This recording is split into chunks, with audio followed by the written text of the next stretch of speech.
Live from Studio 120 at Westfield Technical Academy, this is WCPC Channel 15 and 107.5 FM WSFD-LP Westfield. Support for the community programming provided by the Dunkin' Donut Shops of Westfield and the Sardinia family. It's nice to know that even as the world changes, Dunkin' Coffee remains the same at 7 convenient locations throughout Westfield.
Good morning, Westfield. It is 6 o'clock. You are listening to WSFD 107.5 FM on your dial, and you are watching cable channel 15, WCPC. None of that, by the way, Pete, is on the screen.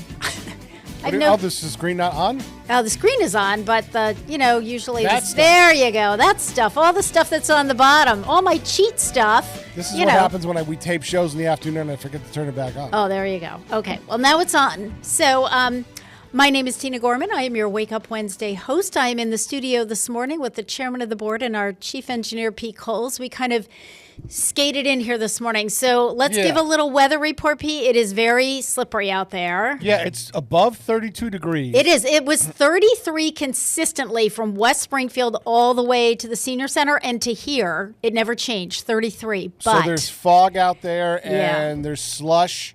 And it's not so as much as icy, but it's slushy. So even if you brake, you need extra braking action because of the slush. I see a sander out there of some sort. Well, I think he was just doing it. Yeah, when I got to the senior center, the parking lot was an absolute skating rink. And I pulled right in front of the front door. And I literally had to cross, I had to take 2 steps to get to where it was dry. And it was super slippery. Yeah, because there's a crust. Right, but the plow actually came through while I was there because I heard all the beeping and everything. So the plow came through at about 20 after 5, and so that's done. It's still slippery, but at least it's supposed to warm up today. It is supposed to go up to 50. So if we can get through to 9 o'clock, 10 o'clock, we're going to be fine. This is all going to start melting. But as a result of that, there's a 2-hour delay for Westfield schools, and that means the senior centers open at noon. That's correct. And there's a crawl right below us saying that. Yes, thank you. Because I checked when I came in. I hear something from the superintendent. Yep. He'll send me a quick text or something. Yep. And then if I don't hear from him, I check WWLP because I know he reports out to them. So either way, it's and I know the automatic trigger. So it was well, it was interesting because Pete and I, great minds think alike. So I did the same when I was at the senior center I got there early today because I didn't know how long it would take me to get into Westfield. Not bad, but I have to say the roads in West Springfield were plowed. They were better plowed. I mean, Westfield just had. They might have called them out, but it was only an inch of snow. That's I know. It wasn't. I mean, my street was a mess, but once I got to the main roads, but I'm going down Route 20. Well, that's all state. That's state, and it was weird, Pete, because when I crossed the line into Westfield, I was like, "What did they do? Just stop and turn around?" Because different contractors. Maybe they have different contractors for different sections of road. Because it was still super they hadn't done anything, and so I thought, whoa, this is there's also this problem, and I know Westfield had this problem in the past. I don't know if it's this year, but sometimes they'll do a call out and the contractors won't respond. Oh, Okay. Yeah, they've had that problem in the past. Yeah, that's where you have assigned duties as a contractor and they call you out and you don't show up. That's a problem. Yeah, that is a problem. Well, as I said, the senior center parking lot was done. That was being done as I was, just running around the senior center this morning and trying to catch. And so at about 5:30, I said, because I checked at like 4:45 before I left my house. I checked the local news, and they had very few delays, but they had a few. But like Ware and Quabog and all that. So I said, all right, well, we'll see what happens. So then I checked it about 5:30. Well, Agawam had a delay, Springfield had a delay, Longmeadow, Southwick, and I'm going, okay, but not Westfield. West Springfield, but not Westfield, and that surprised me. So I thought, well, first thing Pete and I are going to do is check because I bet they threw it up there. Yep. And I think it'll be fine. I think that's the perfect solution today because, as Pete was saying, the temperature's supposed to go up to almost 50. Right. By, some melt this today. morning. Yeah, we're going to get a lot of melt, I think. So anyway, Next yes. week is allegedly in the 70s. I don't know. Really? They're saying 60 for the first 2 days of the week and then 70, and then it's going to drop back into the 40s and Something 50s normal. after that. Well, I'll take 70-degree weather. That's sure. Well, now why not? here's the thing. When you have a quick melt like that, now you got to worry about flooding. Yes. Because there's a lot of snowpack out in the Berkshire Hills right now. Yeah. Well, it was funny because yesterday I dropped off the newsletter. The March newsletter is out. Here's my little commercial for that. So here's the March Voice of Experience newsletter. Hit the streets on Saturday. Yep, Saturday. And I stopped at the home delivered to meal office yesterday to deliver theirs because they deliver them. And I said to them, okay, so we're supposed to be getting something. And Amy Dion, who runs a program in Westfield, and she does the hill towns too. They do a big area. And she said, well, the hill towns were supposed to be getting like 3 to 5 inches of snow last night. So I don't know whatever happened there, but she said now what they do with home delivered meals, and they didn't used to do this, instead of canceling the whole program for a whole area, they'll cancel routes. So which makes a lot of sense because sometimes it's raining in Westfield and snowing in the hill towns. And so instead of canceling everything, why cancel Westfield? So she said, yeah, so that's working out very well because she said, obviously the drivers, the home delivered meal driver, they're all volunteer and they don't want to, be driving around the hill towns in 5 inches of snow. So anyway, stay tuned for all of that. So Pete, what did you do this weekend? Anything wild, crazy, and exciting? Did you have to work? No. No. Okay. No, Yay. I've been kind of really cutting back on that. Okay. So what did we do this weekend? You and Christy do anything fun and special? Yes, we went to a play down in Northwestern Connecticut State. Okay. Women Her daughter? Was Yep. her daughter in it? She was the master carpenter for that. Okay. Good for her. I still don't understand why we go to master carpenter shows. But anyways, because it's like a 2-hour each way. Yeah. Women on the Verge of a Breakdown was the play. Yep. I've heard of it. I've never seen it. Was it any good? I thought it was pretty good. They did a pretty good job. It was good. There was some complicated acting and singing in that Okay. show. So it was a musical. Yeah. All right. Well, good for you. Well, I had the pleasure, courtesy of Bob Plass, who was passing my name all over the place. You know how Bob is. So I gave the keynote address on Saturday morning, bright and early, at Westfield State University to the, I think it's called the Circle K. So it's the Kiwanis Club of the college students. Yeah, I think that's right. I think that Circle K kids are for like the elementary and middle school. I think Kiwanis really does it right. I mean, of the service organizations, they have, because we all know about the Kiwanis Club. By the way, they have their auction going on, I think, right around now. It's this weekend. It's this weekend. Okay. So Kiwanis, really great service organization. And the Kiwanis Club in Westfield is pretty big. I mean, I know a lot of people that belong. But they have Kiwanis clubs for school-age children and high school students and college students. So anyway, the college students had their regional conference. They move around. It's all of New England. And this year they were at Westfield State. And I guess each year the student governor of the district, chooses kind of a service theme. And this year it was working with older adults. So they were looking for a keynote who could address that. And, somebody who kind of had varied experience. They didn't want to just necessarily get like a nursing home administrator kind of person. They didn't want a specialist. They wanted a generalist. Yes, exactly. So, hello. So, somewhere along the line, I got an email, and somewhere along the line, Bob Plass's name was on there, like, oh, you should contact Tina, which was fine. And I have to say, it was wonderful. It was a great opportunity. And these students, I said I had been corresponding back and forth with the district governor, the student district governor. So I just knew her by name. And I had her personal, she was operating off of her personal email, not her school email. So we get there, I get there and she meets me and greets me and shows me where the podium is and all that. And so we're walking over and I said to her, now what school do you go to? And she said, Harvard. I said, okay, I'm already a little intimidated here, but it was great. We had students from BU, BC, Merrimack, AIC, that was the most local, and Westfield State, of course. School from Maine and a couple from Rhode Island. So it was a great crowd. There were like 50 students because I had asked her. I said, kind of give me an idea of like how many people am I going to be addressing here. But the theme of my presentation, it was about 20 minutes, was older adults. The diversity is endless, and my whole point to these students are that you cannot lump all older adults into one big category of older adults and, sort of they're all the same. For one thing, because Massachusetts defines an older adult as 60. People ask me that all the time. Well, how old do you have to be to, join the senior center? Well, Massachusetts defines an older adult as 60. I've worked with several centenarians. That means they live to be 100. So that's a 40-year span that you're talking about. Yep. Older adults fall between 60 and 100 plus. And obviously, dealing with a 60-year-old is not the same as dealing with a 98-year-old. So that was the gist of it. And I thank my side-by-side support group because they helped me with some really fun information for that. And what I did was I kind of about halfway through, I just followed a 90-year-old. So if you're 90 years old today, it meant you were born in 1936. And this is what was happening globally, worldwide during your lifespan. And so we kind of went through that, which is amazing, even if you just consider the technology. We talked about that. Pete, you'll really love this. I said to them, we were talking about technology and we were talking about televisions, which really didn't come into play until the 1950s.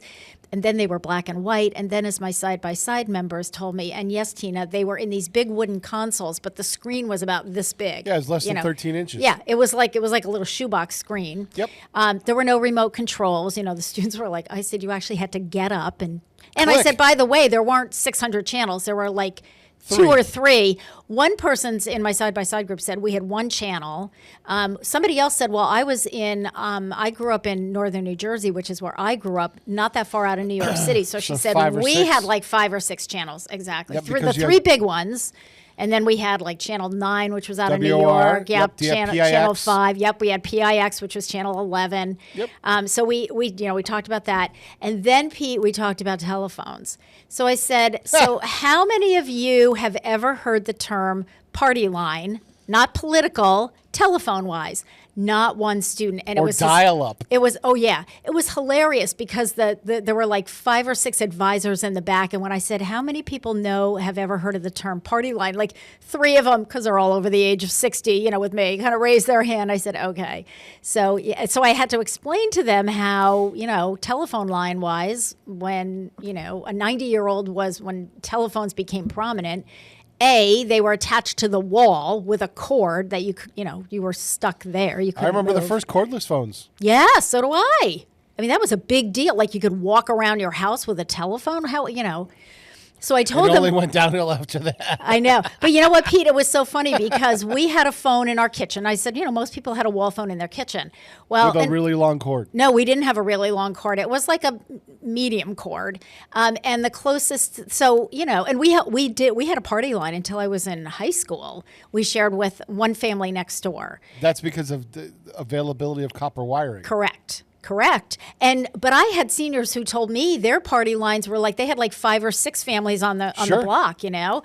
And so, but it was funny. I said, well, for privacy, when I was in high school, I would go into the broom closet, which was right next to where the phone was, and close the door. So it was me and the brooms and the vacuums and, you know, some odds and ends in the closet with the door closed, because that's the only privacy you had. Otherwise, you're in the kitchen trying to have a phone conversation, you know, with your best friend, talking about whatever we're talking about in high school, or your boyfriend, exactly, all of that.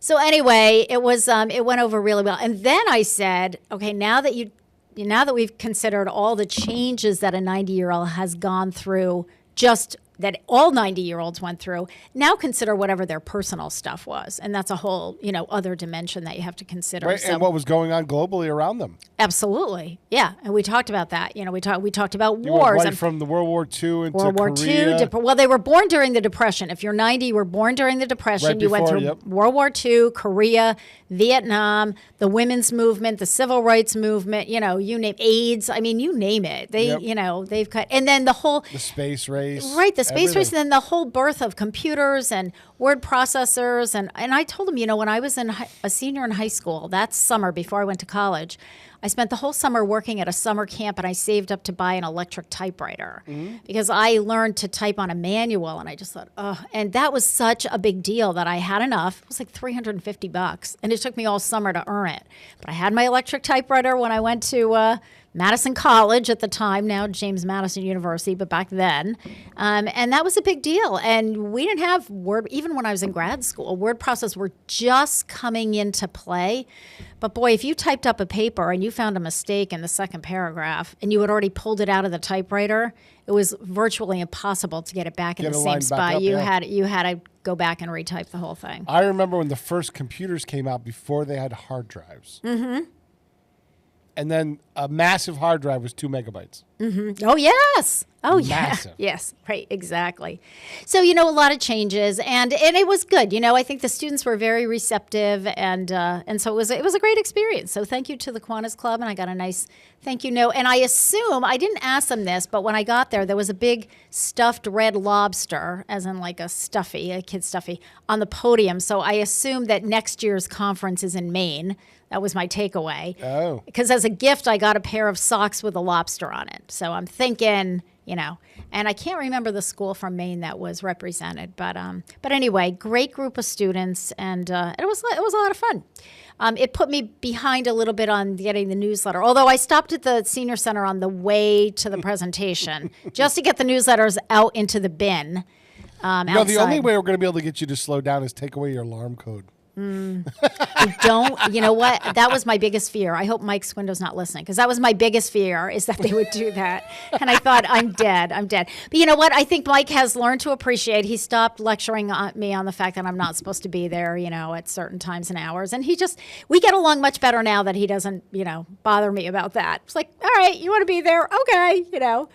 Things get done, and, you know, it all works. It works out for everyone, and Gary knows that I'm much happier when I can work my little tail off, and so all is well.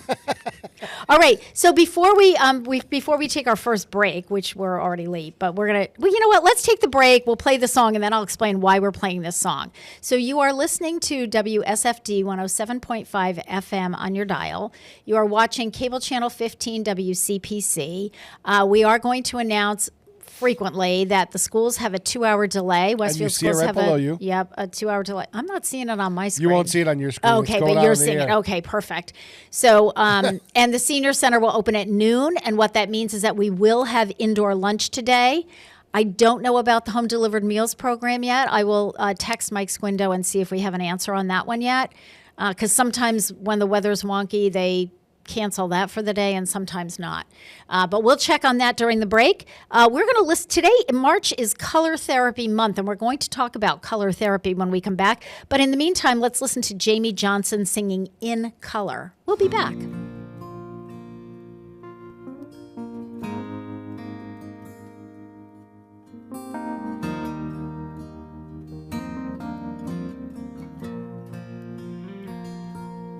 I said, Grandpa, what's this picture here? It's all black and white, and it ain't real clear. Is that you there? He said, yeah, I was 11. Times were tough back in 35. That's me and Uncle Joe just trying to survive a cotton farm and a Great Depression.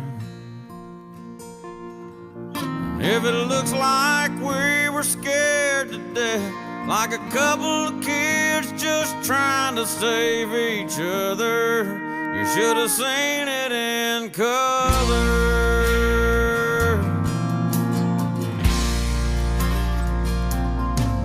Oh, and this one here was taken overseas in the middle of hell in 1943 in the wintertime. You can almost see my breath. That was my tail gunner, old Johnny McGee. He was a high school teacher from New Orleans, and he had my back right through the day we left. If it looks like we were scared to death, like a couple of kids just trying to save each other, you should have seen it in color. A picture's worth 1,000 words, but you can't see what those shades of gray keep covered. You should have seen it in color.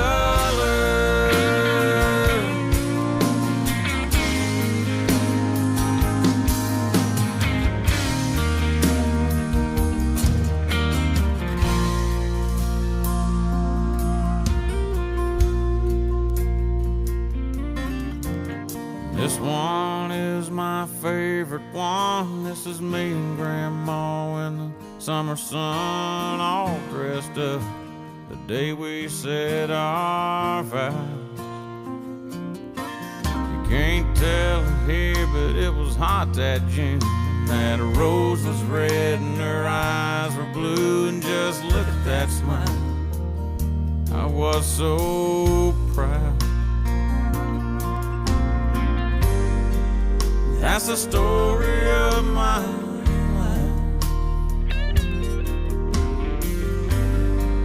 right there in black and white. And if it looks like we were scared to death, like a couple of kids just trying to save each other, you should have seen it in color. Yeah, pictures worth 1,000 words, but you can't see what those shades of gray keep covered. You should have seen it in color.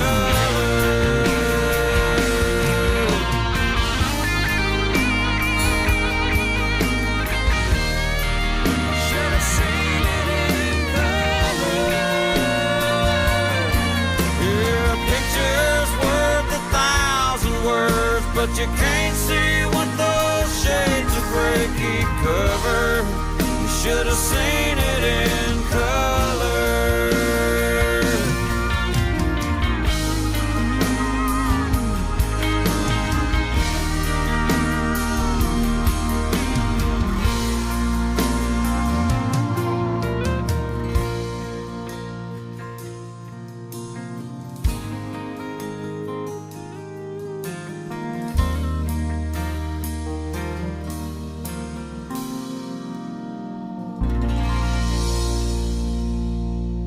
Support for community programming provided by Betts Plumbing and Heating Supply Company, an independent, family-owned wholesaler serving Westfield for over 50 years, specializing in plumbing, heating, and industrial piping supplies. Visit bettsplumbing.com or 14 Coleman Avenue, Westfield. Public welcome. Listen to me, Michael Buster McMahon, Mondays 8 to 10 a.m. to learn the stories behind your favorite songs. Or don't. I'm not the boss of you. Community Radio. 107.5 FM WSFD.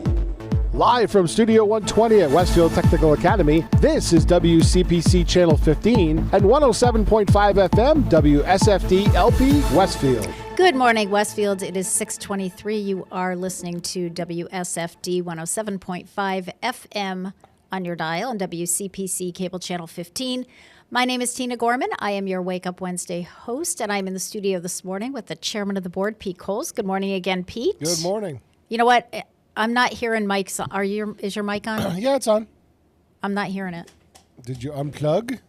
Yeah. I don't think anything happened. I see everything going through. I am not hearing anything. Why? I'm also not hearing mine. Okay. Not sure on that. I don't know what's going on. Not sure what's going on either. Yeah, I can't hear you. I mean, I know you're talking because I can. Right, you can see me. Yeah, but I don't know if, and I'm not hearing anything through my headphones. I can try a different pair. It's going out. Yeah, I mean, I don't know. Let me see. I'll try. It is definitely going out because I can, I'm talking over the speaker now, so I'm pushing the button to talk over the speaker. Okay. All right. Well, okay. Well, we'll play with that next, as long as it's doing something. Yeah. All right. So March is Color Therapy Month, and founded by Aura House School of Therapy. Color Therapy Month was developed in 2011 as a time to celebrate the healing powers of color. In a month where spring blooms are just beginning to poke through the ground, we're not there yet, folks, but we're getting there. March's vibrant greens, pops of yellows, subtle pinks and reds are all reminders that winter is finally dwindling and warmth is on the horizon. Color Therapy Month recognizes the power that color has to revive, renew, and replenish our energy.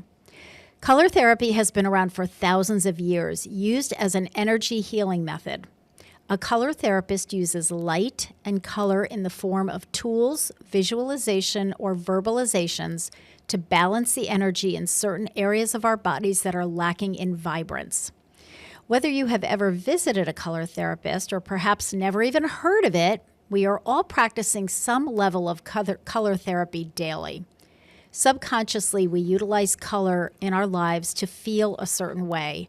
Throw on a red sweater or paint a wall red, and we stimulate our energy to high levels that send that out into the world. Blue has a relaxing power and is often a favorite color because of its soothing qualities. Pink is youthful, fun, and happy. I would throw yellow in that category too. In honor of a full month devoted to color, consider switching things up in your wardrobe or your spaces. Infuse positivity and renewal with greens and splashes of happy yellows. Add a new throw pillow to your living room, a fun pair of shoes, or hang a new colorful piece of art. Think about the colors you want to convey to the world as you select items to introduce into your life. Color's healing powers can transcend wardrobe and home. Everything that surrounds us brings us emotion because of its color. Our nail polish, our toothbrush, our food choices are all affected. Select a plate full of greens, yellows, and reds, and you're likely getting lots more vitamins than a plate full of browns. Select a hot red convertible, and you're telling the world you're racy and confident. Use color therapy as a time to explore and have fun. So happy Color Therapy Month. And I certainly believe that there's something to that. I think that we use color, and I think we use it a lot subconsciously, not even realizing that we do that. So, all right. Now, here is one of my personal favorites. March 4th is National Grammar Day. I definitely have a hang up with this because I taught at the college level for a while, and I was forever correcting grammar. And plus, my parents were forever correcting our grammar when I was growing up. I think it's getting worse out there. What is it?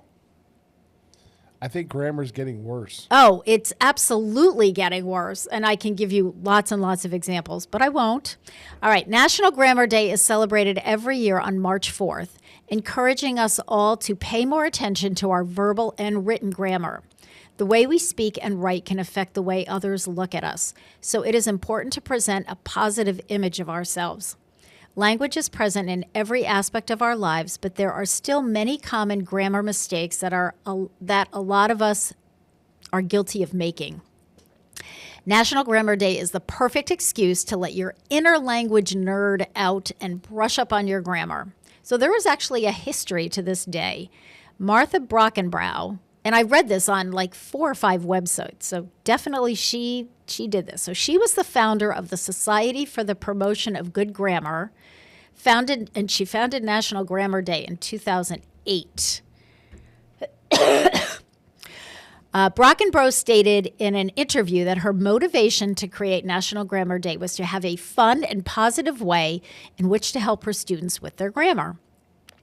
In its first year, National Grammar Day received the approval of President George W. Bush, who sent a letter commemorating the day. Many people think that grammar is just a set of rules established for language that can be ignored.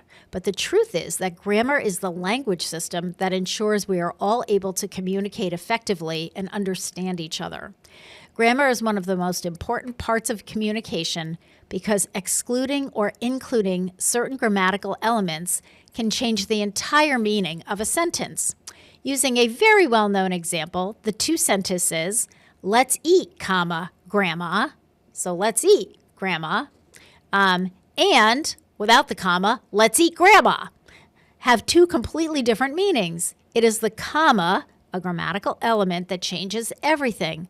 So not knowing proper grammar can cause a few awkward misunderstandings.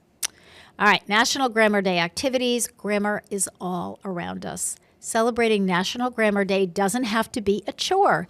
You can sit down with a good book, a magazine, or a newspaper and improve your grammar and vocabulary while doing something fun.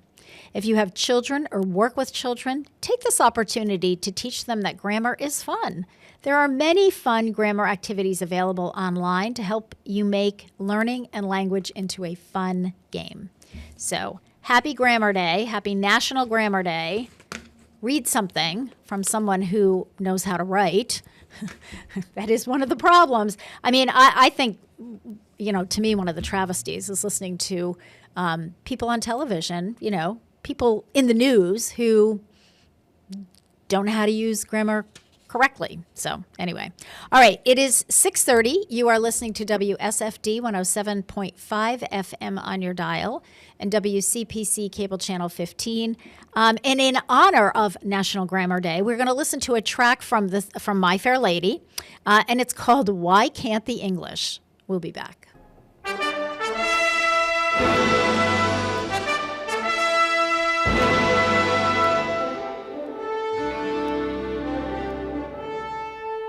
Look at her, a prisoner of the gutters, condemned by every syllable she utters.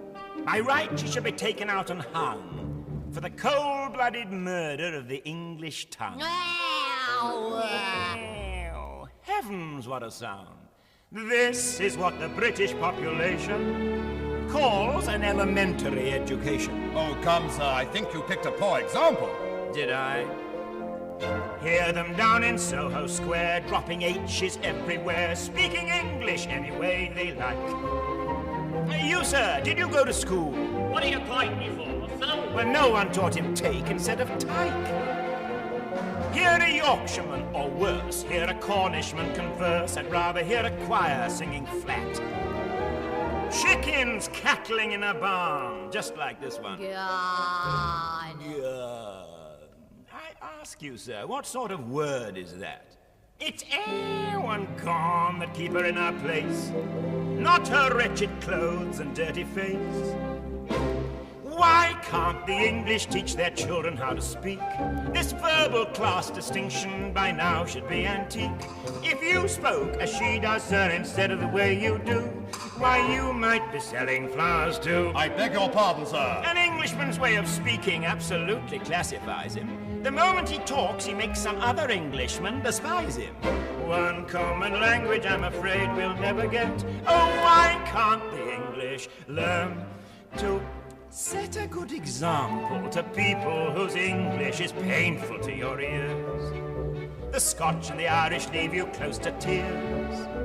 There even are places where English completely disappears. Well, in America, they haven't used it for years. Why can't the English teach their children how to speak? Norwegians learn Norwegian, the Greeks are taught their Greek. In France, every Frenchman knows his language from A to Z. Well, the French don't care what they do, actually, as long as they pronounce it properly. Arabians learn Arabian with the speed of summer lightning, and the Hebrews learn it backwards, which is absolutely frightening. But use proper English, you're regarded as a freak. Oh, why can't the English learn to speak? Support for community radio provided by Westfield Electroplating.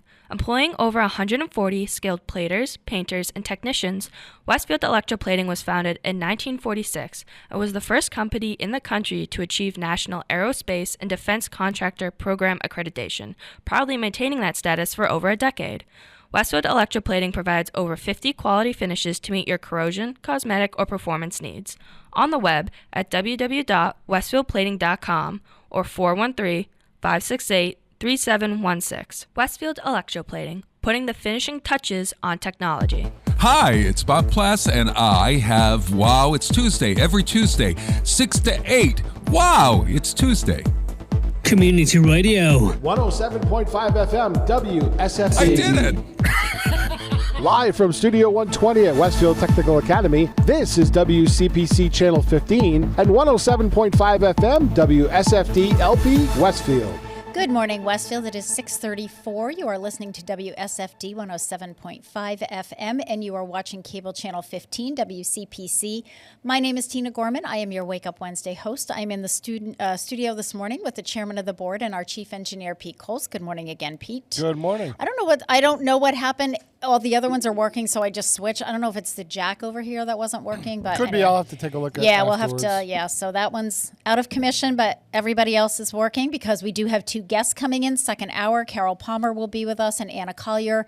We're actually going to continue our discussion from last month about strokes. Anna's running a new educational group at the Senior Center. It's a 6-week program as part of her capstone research project. She's an occupational therapy graduate student. But Carol really is going to have the floor today, and we're going to talk about exercise to prevent things like heart attacks and strokes and falls and things like that. So that'll be second hour. I do want to mention, as I promised, the good folks at Holyoke Community College that I would. I was on the phone with them yesterday. They called me. So March 4th, today is their sort of day of giving to HCC, and I am a huge proponent. First of all, I'm a huge fan of community colleges. I think they absolutely have a really great place in the educational system. I'm especially impressed with the community colleges reaching out to what we consider to be non-traditional students. And I actually asked Julie Phillips over at the HCC Foundation what is considered a non-traditional student. She said they consider 24 years of age and older.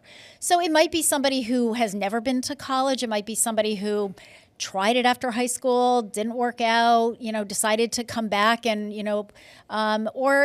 could be somebody who had 1 degree coming back for something else. So, all kinds of reasons. But anyway, they do their big fundraiser on March 4th, and their goal is to have 500 donors today by midnight. And if they do, they've got all kinds of people that are going to be matching and donating. So it really will accelerate the amount of money. So it's not as much how much people are pledging or donating. It's just the number of people. So I would say this, and by the way, that number is $499 because Gary and I already we already sent in the check last week. So they got $499 to go before midnight tonight. And you can donate online. You can go into the Holyoke Community College website under the foundation. If it's a check, it just needs to be postmarked by midnight tonight. But and they have all kinds of categories if you want your money to go to a specific category, or you can just check off, wherever the greatest need is. But, they do a lot with students who are in transition. So they work with students in the foster care system. They work with students who are, my daughter was a single mom working and, going to school to get her 2-year degree. So all kinds of help. I know that a lot of people have both children and grandchildren who are, who went to HCC or are currently going to HCC. So any amount of support would be really helpful. And, even if you can just donate $10, $25, again, it's not the amount, it's the number of donors, because that amount is going to get stretched by all of these other pledges from both alumni, area businesses that are matching the donations and so forth. So every gift, whether $10 or $10,000, moves us closer to 500 donors and creates a wave of support that our students feel immediately through scholarships, emergency aid, food pantry support, and countless other resources that help them thrive. So this is your opportunity to be a part of the action. Again, I really can't say enough about HCC, how supportive they were for our daughter when she was going to school. And she started the program not pregnant, found out at the end of her first semester that she was pregnant, continued full time with a lot of support from her instructors and professors, because it was not an easy pregnancy. And then had, my granddaughter was born in the summer, and 6 weeks later, Grace went back to school. And that would not have been possible without the support from Student Support Services at HCC, because she was a nursing mom. She was like, how am I going to do this? Charlie was 6 weeks old. They accommodated that. They had a nursing room for her with a refrigerator for the pumped milk. Her professors, she would do it on her break. And the other students would say, well, when is break over? And they said, as soon as Grace is done, she gets back here and we'll start again. So just a great group of people, positive atmosphere. I would highly encourage people to donate today. Again, before midnight today. All right, March 4th is Marching Music Day. So we have to talk about this because, of course, I'm going to be playing a marching song. Not till Carol Palmer gets here, because that's right up her alley. Yeah, right. Right? Isn't it? I was going to say, oh, boy. Okay, March 4th. March 4th, get it? Play on words, grammatical, F-O-R-T-H. March 4th to the rhythm of life on Marching Music Day every March 4th. In honor of dedicated musicians and performers of many diverse styles and backgrounds, Marching Music Day celebrates all varieties of the art forms, bringing us music on the move. For centuries, the beat of a drum has kept military units moving in unison. From the training field to the battlefield, the football stadium to the Broadway stage, small gyms, auditoriums, and grand arena spectacles, fifers, pipers, buglers, drum corps, marching bands, parade groups, drill teams, and color guards bring music to life to the delight of millions of spectators. The military roots of the drum corps have evolved into an art form which moves us during somber memorials and thrills us with their ability to perform delightful music while executing intricate routines with exact precision. I am always amazed at that.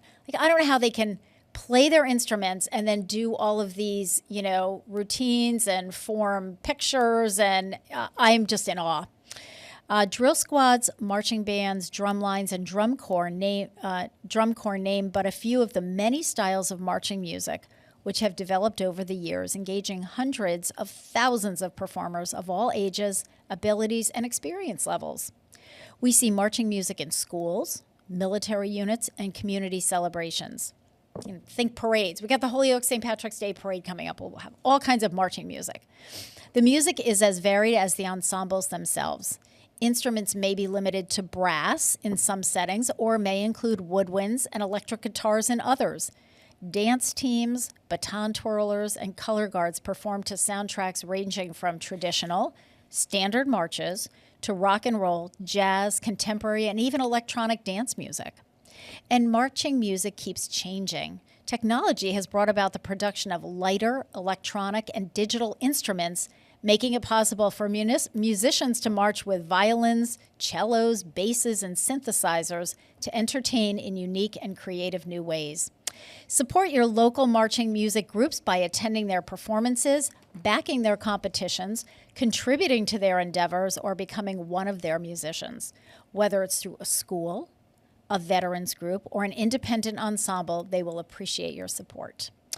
The history of Marching Music Day. Drum Corps International founded Marching Music Day to celebrate marching music as an engaging and ever-expanding art form around the world, and to help celebrate Music in Our Schools Month. This is Music in Our Schools Month.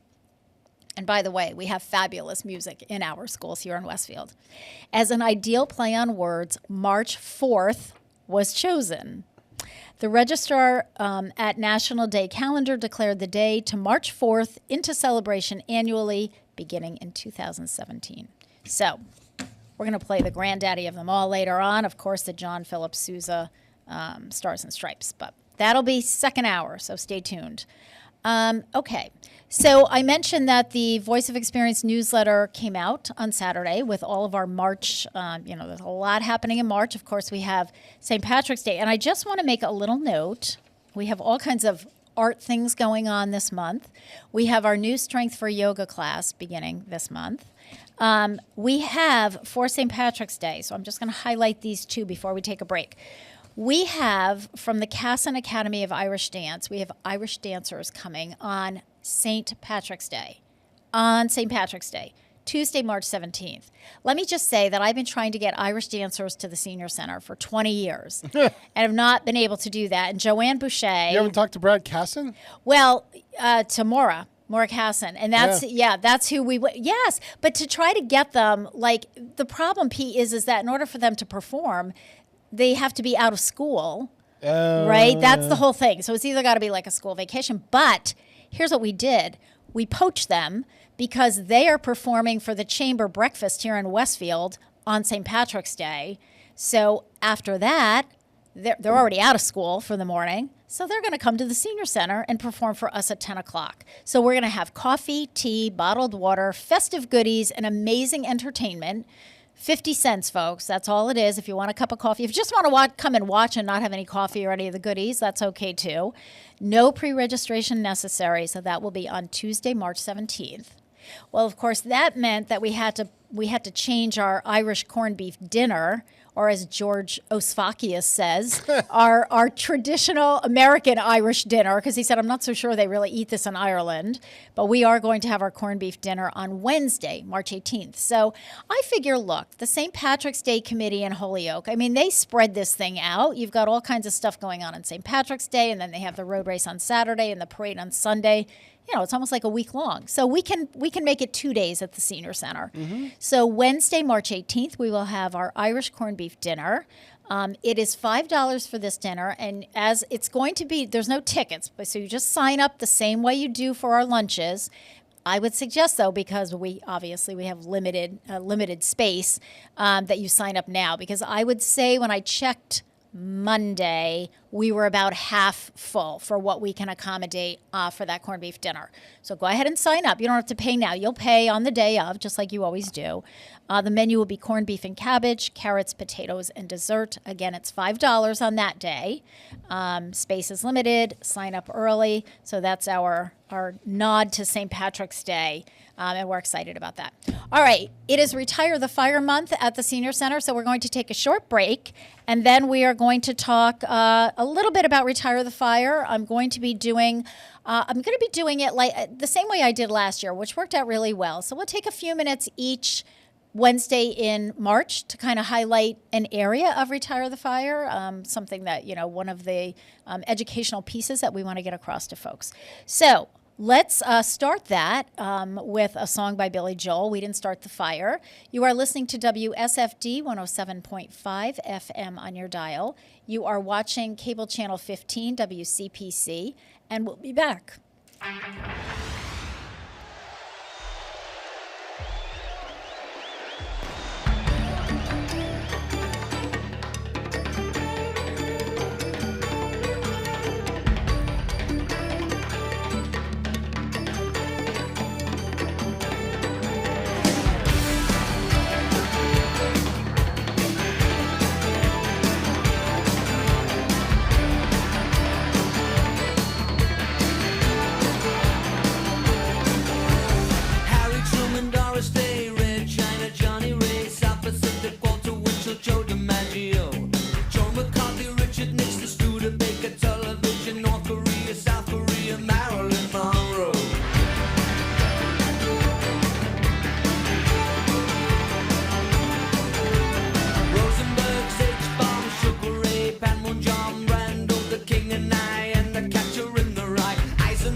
didn't light it, but we tried to fight it. Little Rock, Pasternak, Mickey Mantle, Kerouac, Sputnik, Joe and I, Bridge on the River Kwai, Lebanon, Charleston Gold, California baseball, stock weather, homicide, children of the Little Mite. Buddy Holly, Ben Hur, Space Monkey, Mafia, Hula Hoops, Castro, Edson, Listen, No-Go, U2, Simon Reed, Payola and Kennedy, Chubby Checker, Psycho, Belgians and the Congo. We didn't start the fire, it was always burning since the world's been turning. We didn't start the fire, no we didn't light it, but we tried to fight it. Hemingway, Eichmann, Stranger in the Strange Land, Dylan, Berlin, Bay of Pigs Invasion, Lawrence of Arabia, British Beatlemania, Ole Miss, John Glenn, Distant Beats, Patterson, Pope Paul, Malcolm X, British politician, sex, JFK, blown away. What else do I have to say? We didn't start the fire, it was always burning since the world's been turning. We didn't start the fire, no we didn't light it, but we tried to fight it. But control, Ho Chi Minh, Richard Nixon, back again, moonshot, Woodstock, Watergate, punk rock, Bacon, Reagan, Palestine, terror on the airline, Ayatollahs in Iran, Russians in Afghanistan, Wheel of Fortune, Sally Ride, heavy metal, suicide, foreign debts, homeless vets, AIDS, crack, Bernie gets, hypodermics on the shore, China's under martial law, rock and roller, cola wars, I can't take it anymore. We didn't start the fire, it was always burning since the world's been turning. We didn't start the fire, but when we are gone, we'll still burn on and on and on and on and on and on and on. We didn't start the fire, it was always burning since the world's been turning. We didn't start the fire, no we didn't light it, but we tried to fight it. We didn't start the fire, it was always burning since the world's been turning. We didn't start the fire, no we didn't light it, but we tried to fight it. We didn't start the fire. Underwriting for the community programming is provided by the Boys and Girls Club of Greater Westfield, serving the youth of the Whip City and surrounding communities since 1969.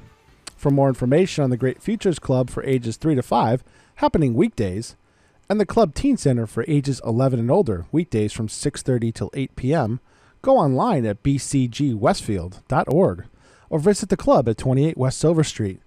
The Boys and Girls Club of Greater Westfield. Great futures start here. Where will the superintendent spotlight shine next?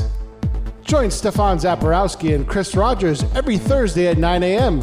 to find out. 107.5 FM WSFD.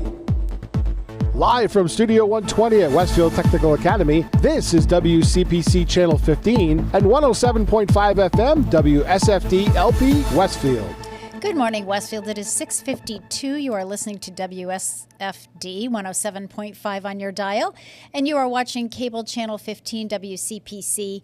My name is Tina Gorman. I am your Wake Up Wednesday host, and I'm in the studio this first hour, just Pete and me, and it's very quiet here because the students have a 2-hour delay. Correct. That also means that the Senior Center will open at noon today. We will have our indoor lunch, and I'm checking with the director and assistant director of the Council on Aging. So far, we don't have any word that our 11 o'clock meal, curbside meal through Highland Valley has been canceled. So we are assuming, at least at this point, that is a go, and I've asked them to just keep me posted on that if they hear anything different. My guess is that they will have it just because by 11 o'clock, the sun's already coming out. And I think, the temperature is supposed to go up to 50. So I think like by 9 o'clock, we'll start to see some changes in temperature. And the fog is cleared as well. And the fog is clearing. So yeah, it is. So it's already, I think the 2-hour delay was the way to go today. Because I think in within the next hour or two, we're going to be fine. All right, March traditionally at the Senior Center has been Retire the Fire Month. The Retire the Fire program was started about 13 or 14 years ago now, and it was the result of 4 fire fatalities among older adults in the city within about an 18-month span. And so this is really an educational program primarily, but we do get some grant funding through the Department of Fire Services, the Massachusetts Department of Fire Services, and that's our Senior Safe Grant. And so we are able to use that grant money to, to purchase some necessary items for folks that funds our Sand for Seniors program, our File of Life program, our residential lockbox program, and we are able to keep some detectors we're able to purchase some detectors with that money as well, just to have really mostly for emergencies. So first of all, let's just start by saying this month's Westfield Council on Aging Presents, which is a monthly program that we bring to you on Channel 15. It is aired on Channel 15 on Tuesdays and Thursdays in the afternoon at 2:45.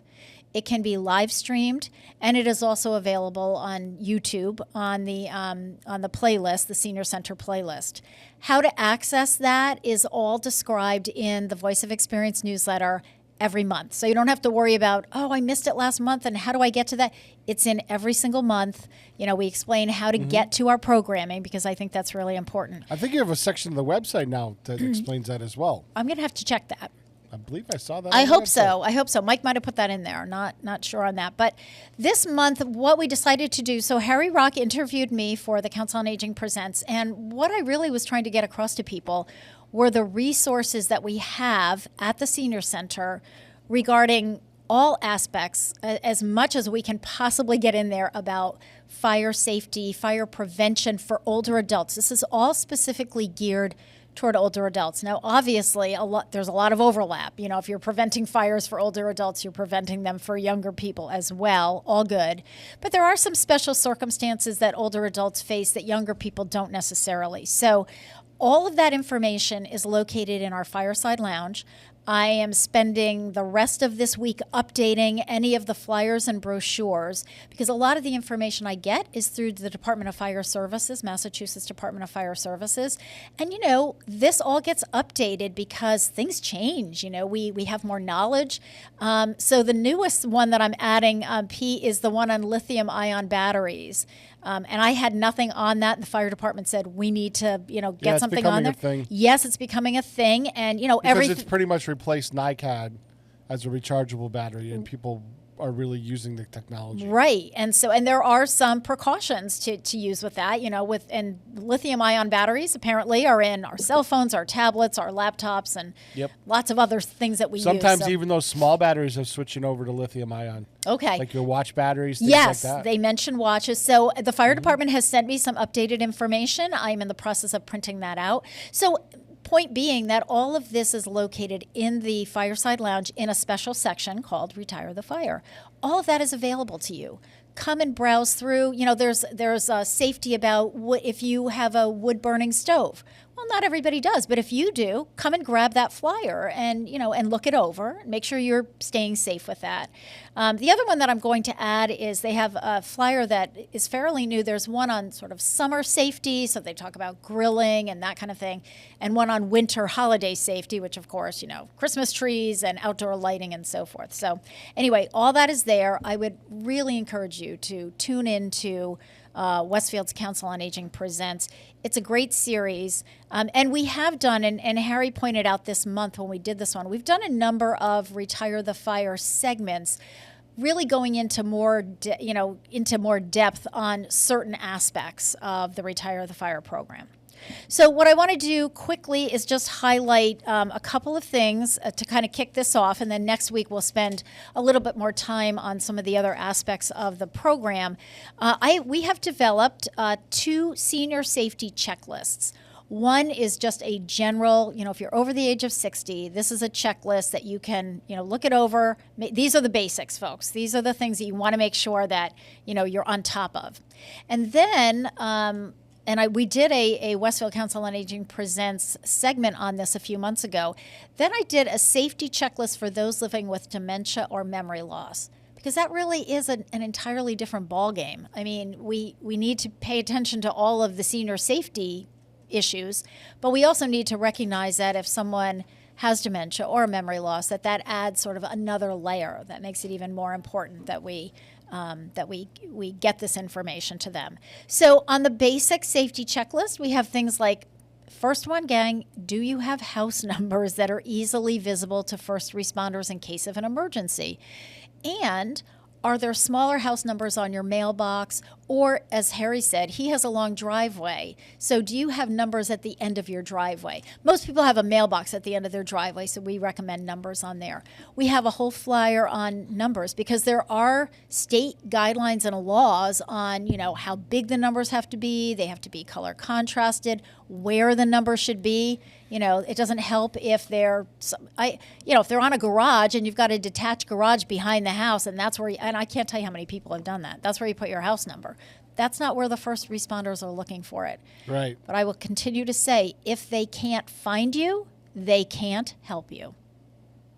All right. Are there smoke and carbon monoxide detectors on each level of your home?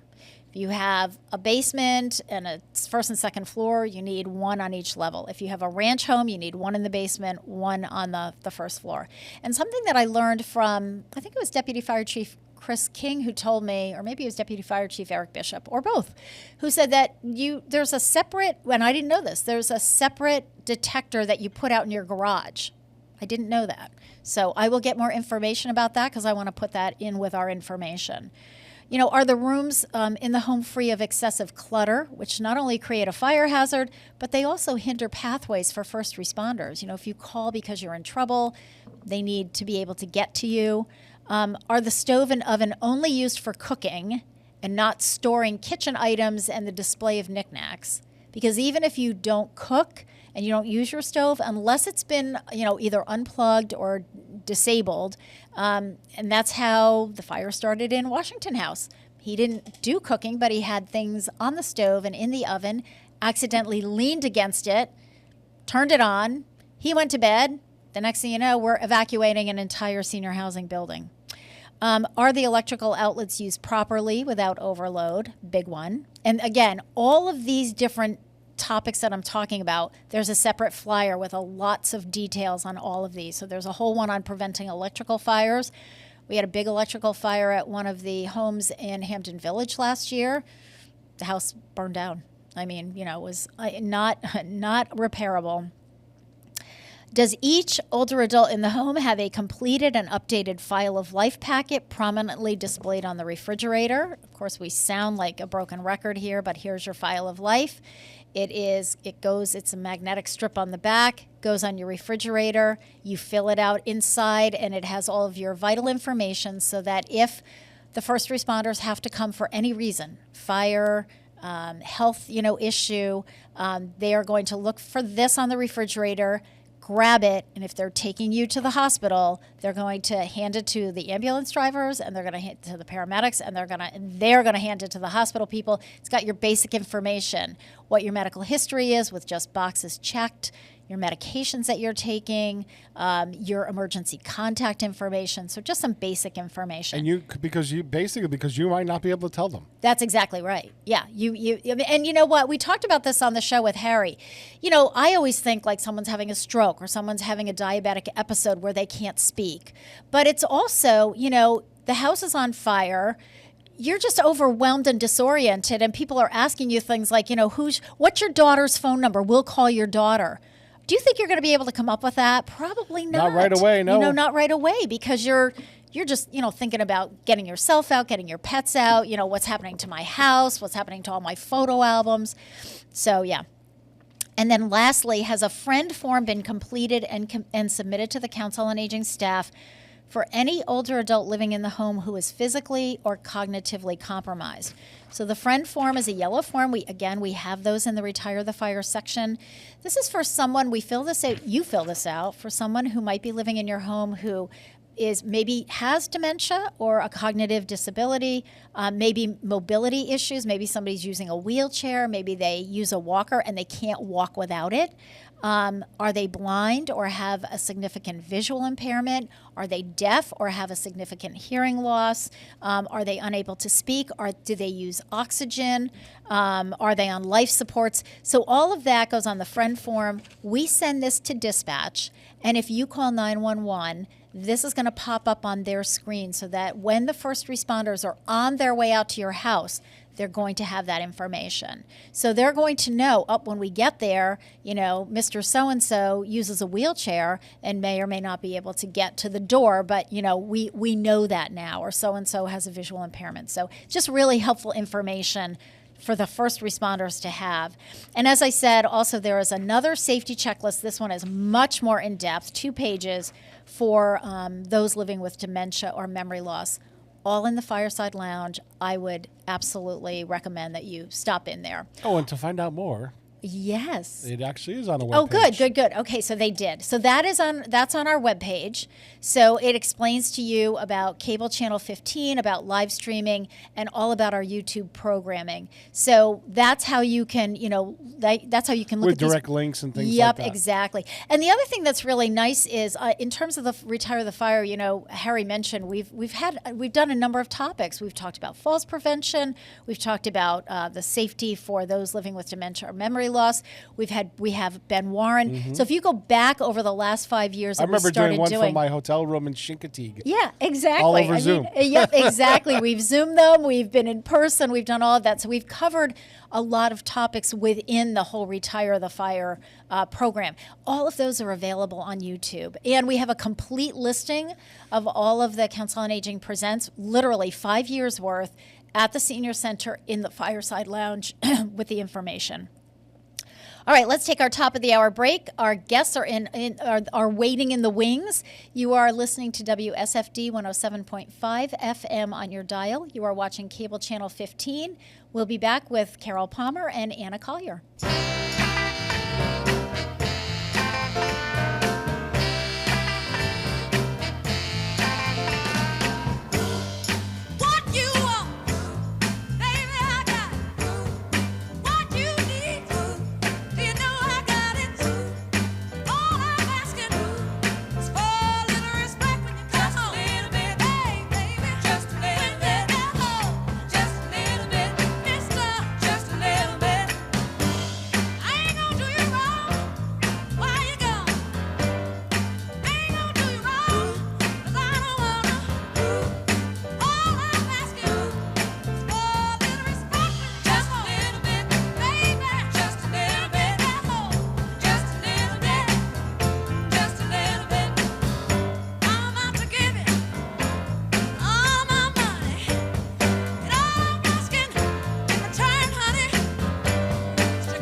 Underwriting for community radio is provided by the YMCA of Greater Westfield. Every day, the YMCA strengthens the community through programs and services focused on youth development, healthy living, and social responsibility. For all the Y's many programs and services, visit us on the web at www.westfieldymca.org. The YMCA, 67 Court Street in downtown Westfield. We're more than a gym. We're a cause. Hi, this is Harry Rock, host of Rock on Westfield every fourth Wednesday at 8 a.m.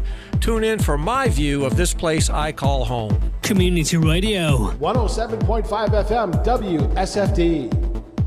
Live from Studio 120 at Westfield Technical Academy, this is WCPC Channel 15 and 107.5 FM WSFD-LP Westfield. Good morning, Westfield. It is 7:08. You are listening to WSFD 107.5 FM on your dial, and you are watching Cable Channel 15 WCPC. My name is Tina Gorman. I am your Wake Up Wednesday host. This morning we have with us, well, our regular, because it's the first Wednesday of the month, Carol Palmer, our group exercise instructor at the Senior Center, teaching our totally fun fitness class on Tuesdays and Thursdays. Oh, no, it's totally fun. Listen, I came up with that name, so you better make it fun, Carol. Make it fun. I'm trying. And then back again from last month is Anna Collier. Anna is a graduate student in occupational therapy. She is doing her capstone research project at the Senior Center this semester. Finishing up, she will graduate in May, right? Yes. What is graduation day? So graduation is the 14th, but I get my hood on the 13th. Nice. So it's a fun 2-day thing. Yay. Woohoo. She's super excited about that.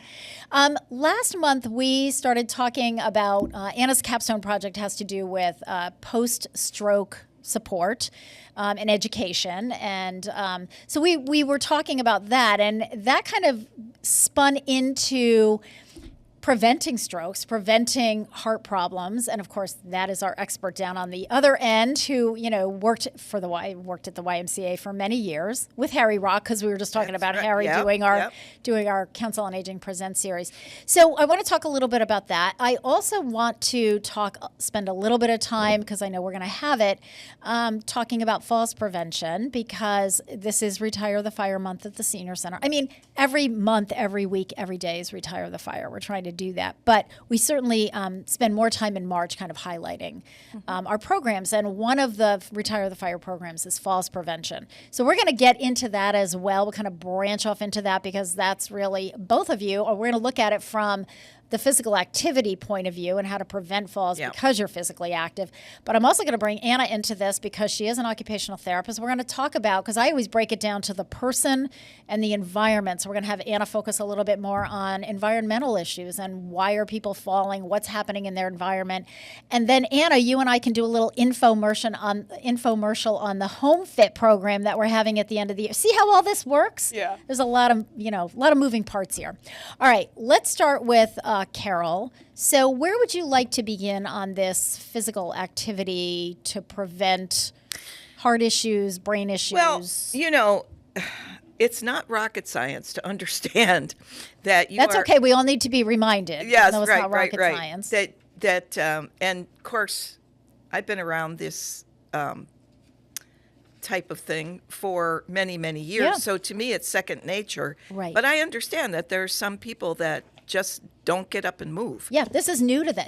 This is new information. This is new information. Yeah. So, and of course, I've been preaching it to my classes for years too. But honestly, I don't understand people that don't move. Okay. Because it's such a part of my lifestyle and has been for so long. But here's the basic thing. Getting up and moving, and I'm saying moving because I don't like to use the term exercise, because it scares people away. Yeah. They think they have to go to a gym. They think they have to run 5 miles. That's not true. It's really just getting up and moving, because there are so many benefits to that. Mm-hmm. It's the way you regulate your blood pressure. Mm-hmm. It's the way you regulate your weight. Mm-hmm. It's the way you improve your cardiovascular system. Mm-hmm. And so all of those things work together to make sure that you don't have any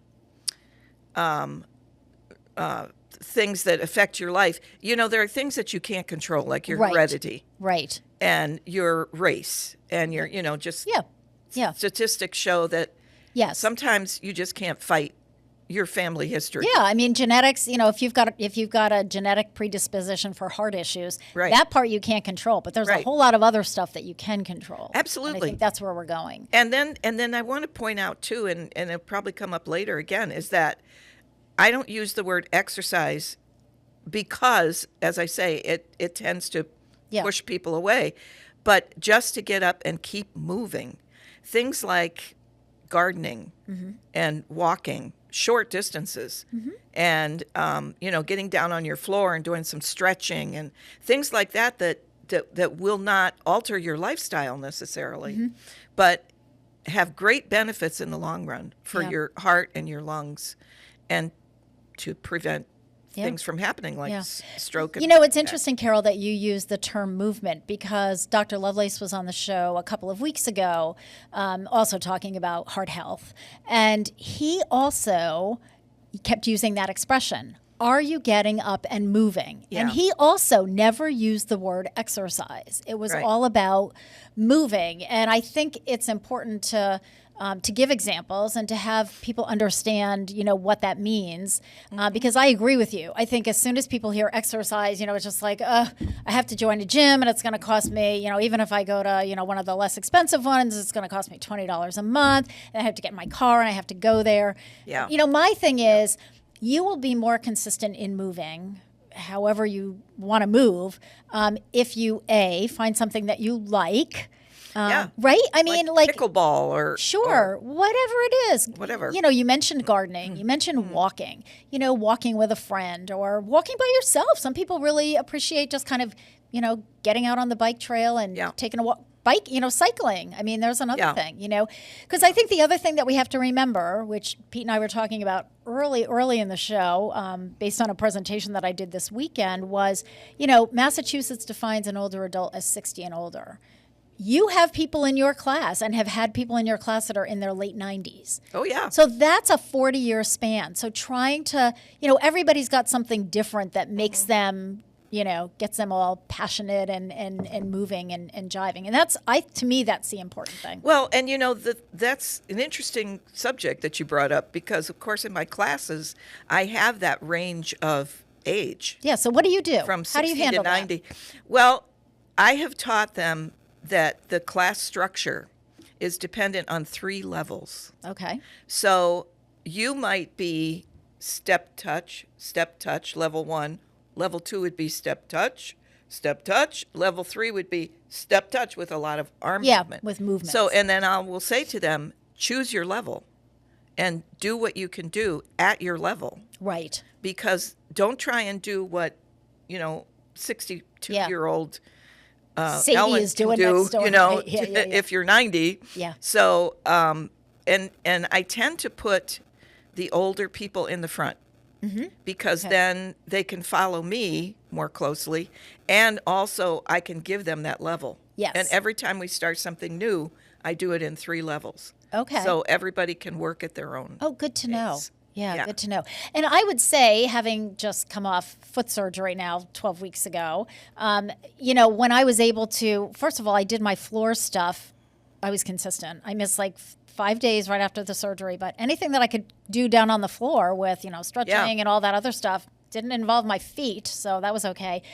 But once I got up, it was funny because I noticed, because I've taken some of my exercises that you've showed me, and I do lunges. And, initially on that foot that was, that I had the surgery on, it was very gentle. And then the other one I could really, and now I've noticed that, it's getting better and better. I'm still not where I was pre-surgery. But I think, and I know that we have a lot of people who have had surgeries that take your class and Terry's chair yoga class. And, again, it's at your own pace. And, maybe there's 1 or 2 things that you can't do exactly the way you used to do them, but it can be modified. It's funny too, because years ago, we used to give a paper to everybody who was taking a class, and on that paper there was have you had surgery lately, and and all the questions, so that I would know what your problems are in class, or what your considerations are, I should say.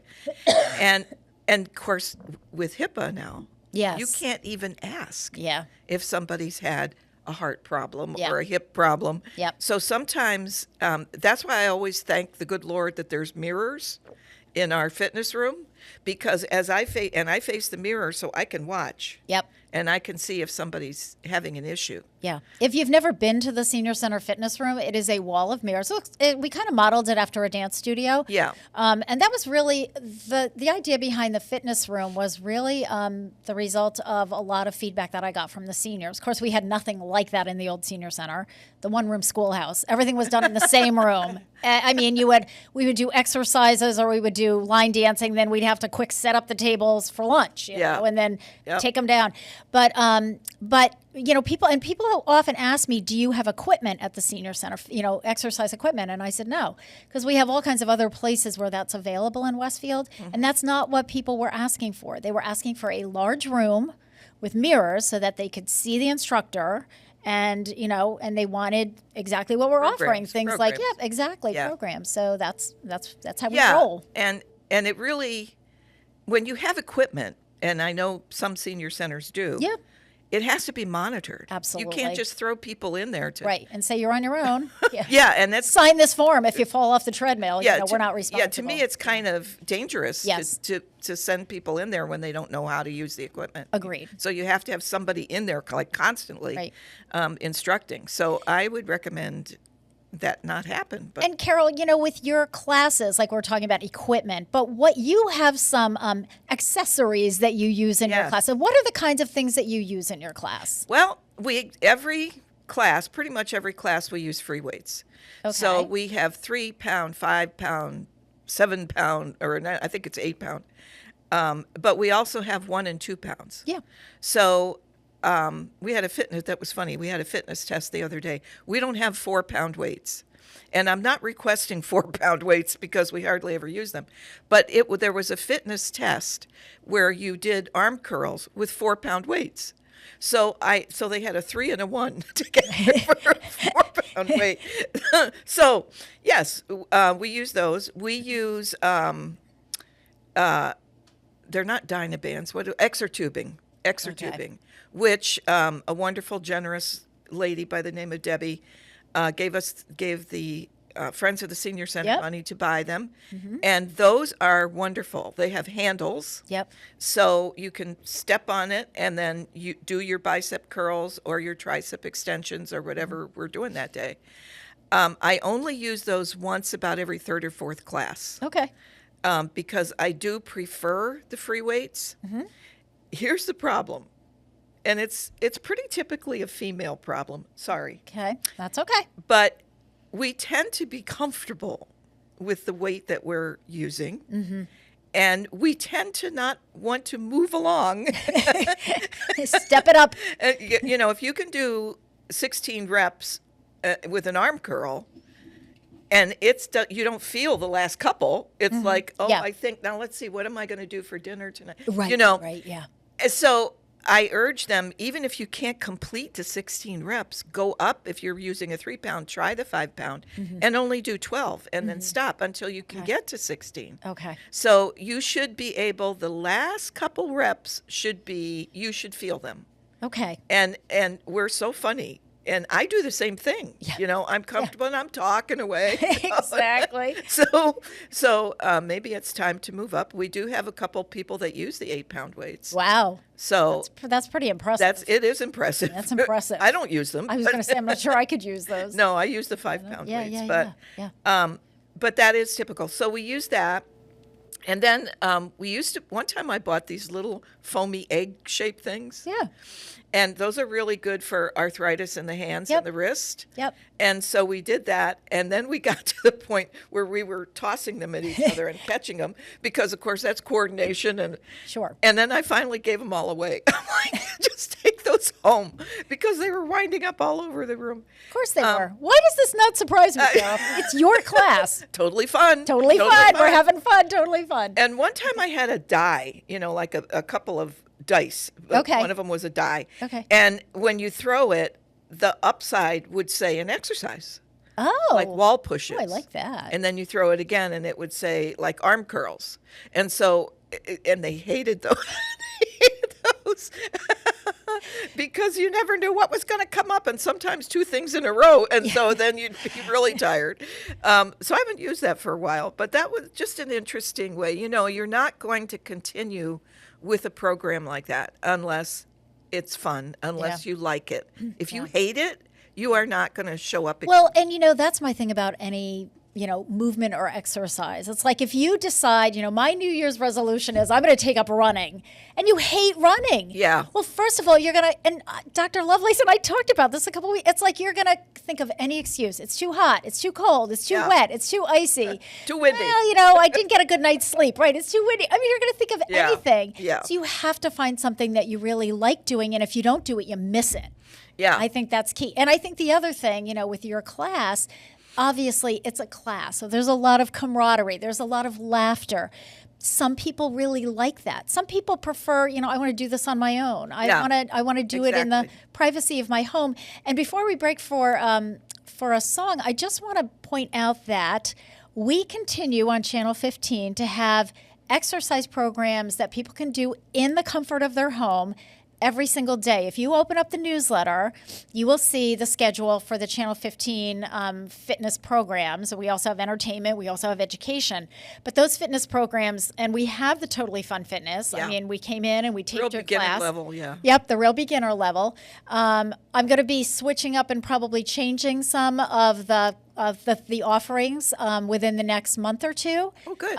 Which I think will be a lot of fun. But it's so funny because Susan Graney, who's one of our tax aid volunteers, is religious about doing those exercises. And she said to me, and one of the tapes is my husband, Gary, who's a chiropractor, and my daughter, Grace, who worked at a facility for adults with developmental disabilities and did a lot with recreation and exercise and so forth. So the two of them did this during the pandemic. And Susan said, twice a week she is in front of the TV. Yep. She told me whatever days. Yeah, she sees me on TV all the time. Yes, exactly. She she really follows through on that. And I've had other people say, I'm a caregiver. The person I'm caring for, my husband or wife, generally it's the husband, is using a wheelchair. I wheel the chair in front of the television. He does what he can sitting down. Yep. I do, all of it. And so, that is available to people, and I just want to make people aware of that. All right, it is 7:25. You are listening to WSFD 107.5 FM on your dial, and you are watching cable channel 15 WCPC. So, Carol, it is Marching Music Day. March 4th, get it? Marching Music Day. I said, what better way to, promote getting up and moving? How could you not, to me, this is like music to clean your house by. Get up and move. So we're going to listen to John. You have to listen to John Philip Sousa's Stars and Stripes Forever. We'll be back. Woohoo! There we go.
Support for the community programming provided by the Dunkin' Donut Shops of Westfield and the Sardinia family. It's nice to know that even as the world changes, Dunkin' Coffee remains the same at 7 convenient locations throughout Westfield. Join me, Tina Gorman, each week from 6 to 8 a.m. for Wake Up Wednesday, when my guests and I discuss health, wellness, and lifestyle reimagined. Community Radio. 107.5 FM WSFD.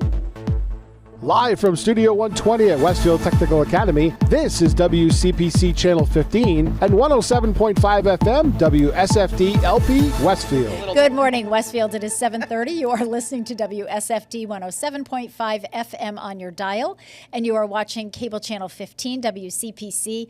My guests this morning are Carol Palmer. Carol joins us on the first Wednesday of the month for our Live Your Best Life segment.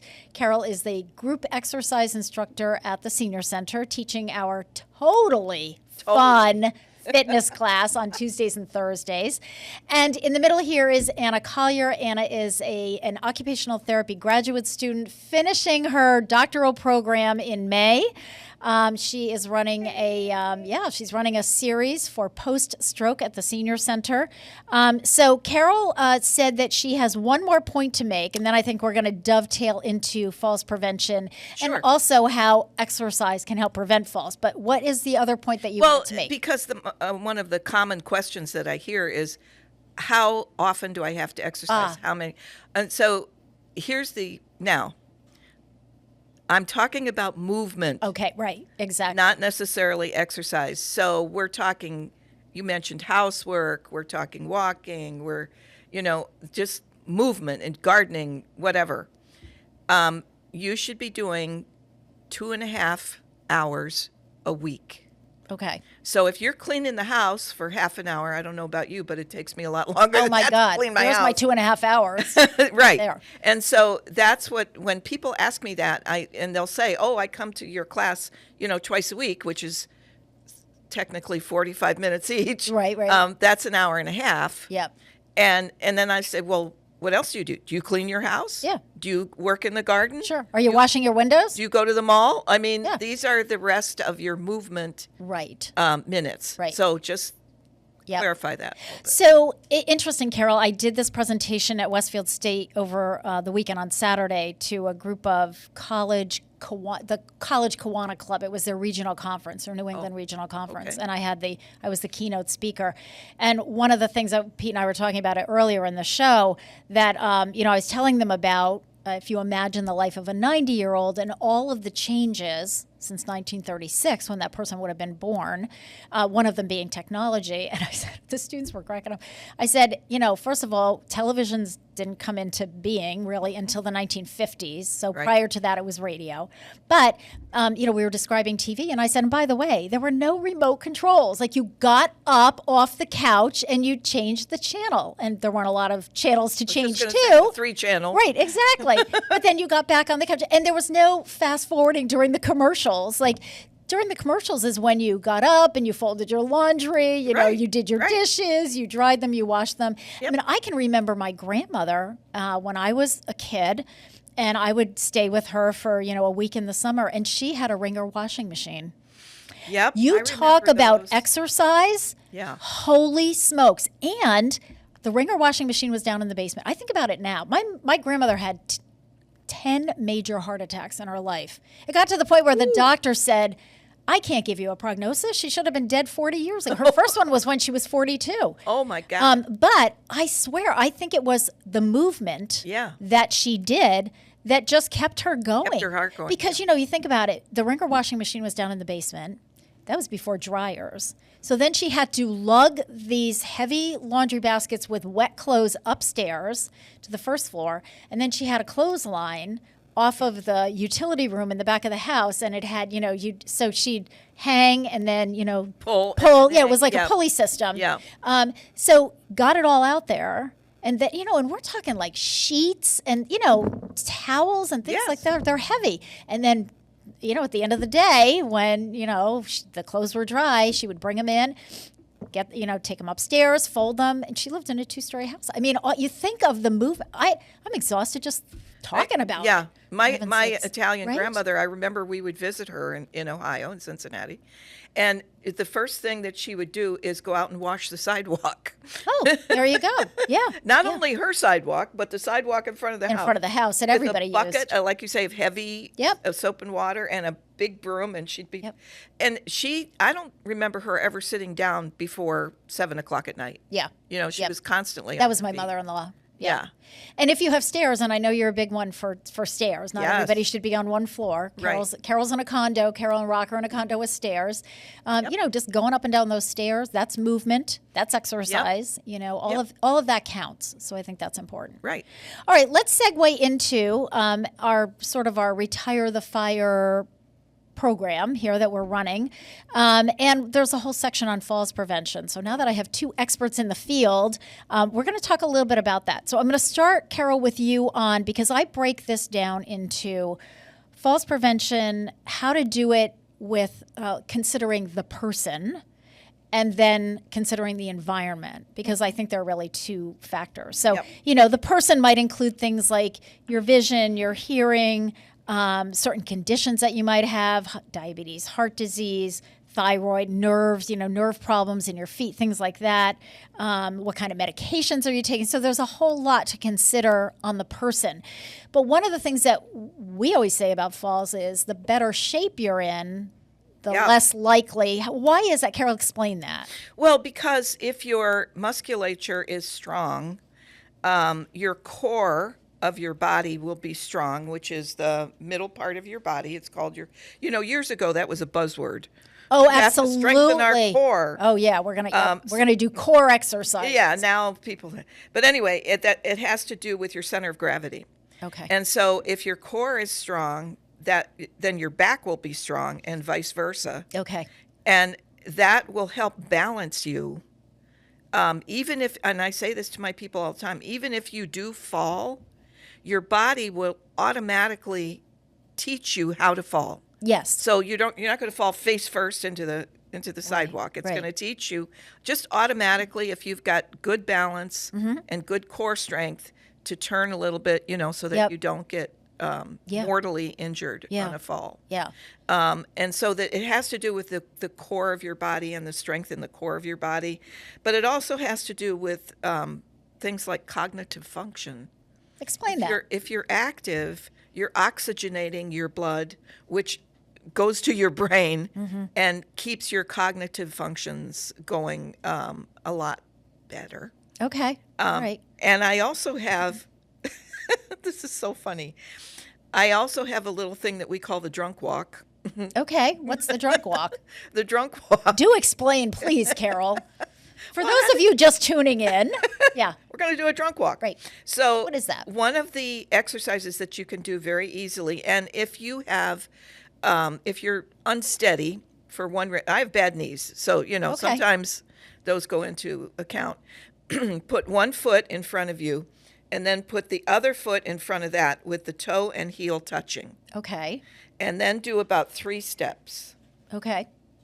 And then go backwards 3 steps. Ooh, okay. That's hard to do. So if you have a counter or a chair to hold on to with just like even one finger to help you keep your balance, that's good. And then eventually you do it without anything. And that's why it was called the drunk walk, because, of course, my classes were like, well, if the cops ever pulled me over, I can do that. I can get out of the car. Well, you know what, Carol, that brings up a whole, with falls prevention, and I'm really glad that you brought it up, is the whole issue of balance. Yeah. So let's talk about balance a little bit. Yeah. I mean, that, you know, and coordination, right? Right. So there are things that you can do every day, things that you do every day that help you keep your balance. Okay. Like what? One of the things, and this is weird, is when you're vacuuming or when you're raking leaves or when, God forbid, you have to shovel snow. Anything. Yep. One thing you should do is change hands. Yeah. That's hard to do. It's hard to do because otherwise this muscle is going to be out of kilter with this muscle. Right. So when I'm vacuuming every once in a while, I'm like, all right, use the other hand, your non-dominant hand, which is not an easy thing to do, but that's what you should do. But there's a couple of other little exercises, and here's one that I thought was I'm going to try it with my class. Okay. We're going to take one of the weights, one of the free weights, and put it on the floor. Okay. And then all I want you to do is step over it. Step and touch this foot, then step back and touch, so that you're clearing the weight. I was watching something on the internet the other day where you can roll up a towel. Yeah. And you put it on the floor. Yeah. In between your legs, and then you step over it and step back and step over it and step back. And funny that it sounds funny. Yeah. But that's how you can coordinate your body to understand that I'm not just moving this way, I'm going to move back the other way, and to kind of balance out your core. Well, and there's your drunk walk too, when you sit, because I thought to myself, okay, you're doing it forward, but then you're doing it backward, and I thought to myself, oh, that might be a little tricky. It is tricky. It is. You know what I find too? I do my exercises, my stretches, my core work first thing in the morning, and I find that some of the balance ones, it takes me a little while to get up and moving. Like if I do them later in the day, my balance is actually better. I don't know why that is. Why is that? Well, probably because your body, this is why in my class we do a pre-warm-up and a warm-up. Yeah. So that your body, your muscles are oxygenated and understand that you're about to move. There used to be an old cartoon with Snoopy. Do you remember Snoopy? Yeah. And Peanuts? Yes. And he would talk to his muscles as he was, okay, now legs, come on, go a little farther. And, and so that helps your muscles understand that you are about to do something more. So you always should have a warm-up. And the other thing, and I've been researching this for a while, what's the best exercise to do or thing to do? Activity. Right. Movement when activity. you're trying to improve your balance. Yeah. And that is, oddly enough, standing on one leg. Yes. Just stand on one leg. Yeah. And you can use a chair or the counter for support to begin with. But technically, and it was talking about a 70-year-old female, the article that I read, and it said that you should be able to hold your balance on one leg for 30 to 60 seconds. Yep. That's a long time. It is a very long time. Yeah. So you start, if you can do 10 to 12 seconds at that age, then that's good. Now, what are you doing with the leg that you're not standing on? Is that just kind of off to the side, or? Your body reacts better if it is behind you and curled a little bit. Now that makes a lot of sense to me, because when I do my one leg things in the morning, I take, say, the right leg and I hold it in front of me, so I pull it up to my chest, and then I turn around and I do it behind me, and the behind me is always way easier than when I'm pulling it this way. Yeah. And I've also discovered that if I do my on the floor stuff first, because I always used to do my standing stuff first, and balance was an issue because I just got out of bed. Yeah. But I found that if I do my floor stuff first, and that's about 20 minutes worth, and then I do my standing, my balance is better. But I used to be able to do it just in the middle of the room, and now I have to just kind of have a shoulder against the wall. You can, again, that's how you start. Yeah. If you can do a hand on a chair or a counter or the wall and hold it for 30 seconds on one leg, and then eventually you're going to remove it, 10 seconds, okay, put it back. Yeah. That's how you build up those muscles that will support you. And as you say, as we mature. Yes.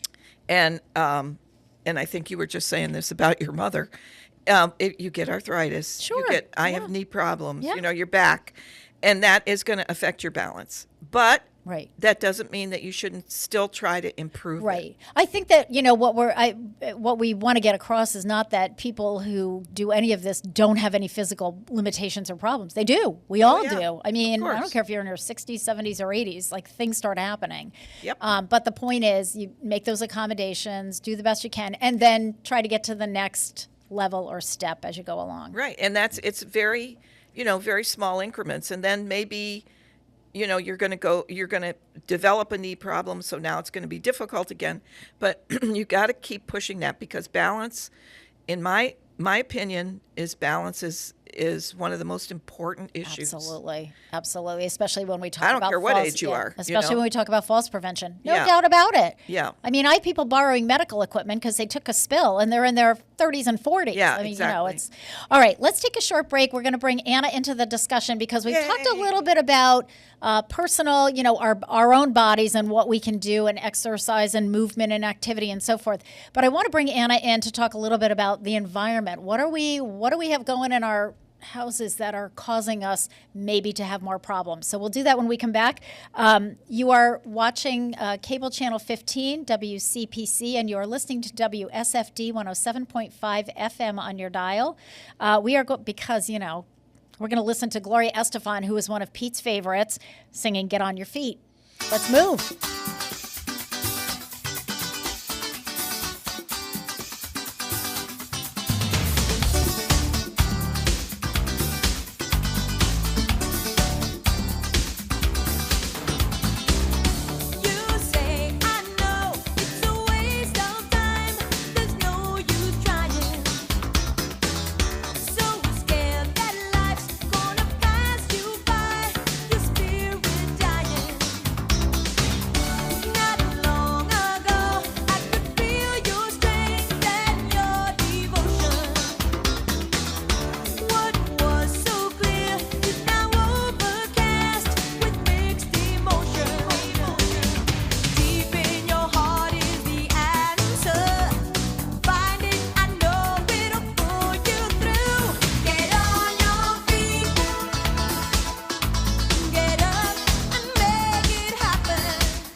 Listen to me, Michael Buster McMahon, Mondays 8 to 10 a.m. to learn the stories behind your favorite songs.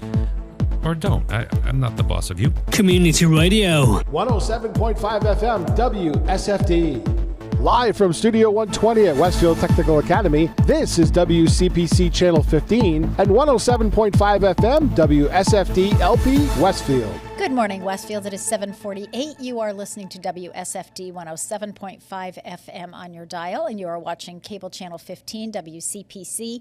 My name is Tina Gorman. I am your Wake Up Wednesday host. We are in the studio this morning with Carol Palmer. Carol is our group exercise instructor at the Westfield Senior Center and joins me on the first Wednesday of the month for her Live Your Best Life segment.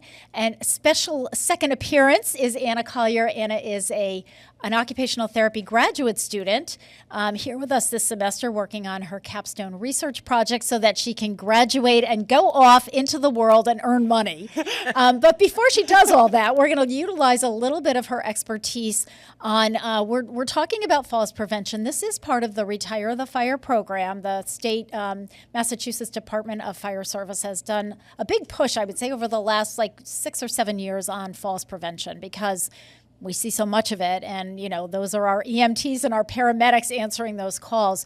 So I wanted Carol to kind of go over some of the personal, what I consider the personal issues and related to exercise and movement and activity, and she did a great job with balance and all of that.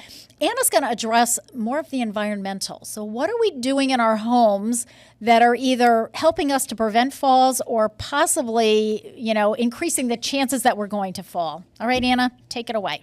All right. So a lot of houses have evolved over the years. So when when my husband and I were going to look at houses and we ended up buying a condo, we found that in a lot of the old houses, it's not all the same kind of flooring. You got tile in your kitchen, you have carpet in your living room, you have wood floors in your hallway, and you have all those little transition boards. Yes. Those are a huge part of fall prevention because if you can get transition boards that are a little bit thinner, bare minimum to help you not fall, but having the same consistent flooring that is the new trend of houses, which is exciting, that's a big first step to help with fall prevention because then you're not constantly transitioning to a different surface. Making sure that your environment is clear. You want to get rid of any extra electrical cords. Do not depend on end tables, side tables to actually get up from surfaces. You want to push on the surface that you are currently sitting on, like pushing from the couch cushion, pushing from the chair cushion, or from the side of your bed. And you want to clear the clutter of your space. So when you are walking in your path, you don't want to potentially trip on papers, shopping bags, I left my purse on the floor, any type of, if you have pets, you don't want to trip on a dog bed or I don't know if one of those cat structures that cats play on. All of those things are very important. And with fall prevention, you have to know how to get up. So what I learned in the nursing home over the summer is a method called nose over toes.